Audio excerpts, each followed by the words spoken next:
السلام علیکم ورحمۃ اللہ وبرکاتہ۔ سیدنا ابو ہریرہ رضی اللہ تعالیٰ عنہ سے مروی ہے کہ رسول اللہ صلی اللہ علیہ وآلہ وسلم نے ارشاد فرمایا کہ جو کوئی مسلمان شخص کسی مسلمان شخص کو آزاد کرتا ہے تو اس کو اس کے عضو کے بدلے ہر اس کے عضو کے بدلے اس کے ہر عضو کو جہنم سے آزاد کریں گے۔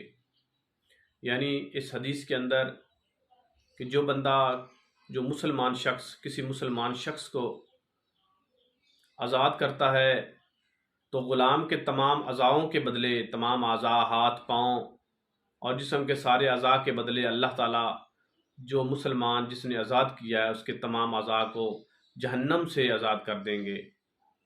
تو اس لیے اگر ہم یہ طاقت رکھتے ہیں تو غلام کو آزاد کروانا چاہیے۔ غلام کو آزاد کروانا ایسے ہی ہے جیسے جہنم سے اپنی خلاصی پانا۔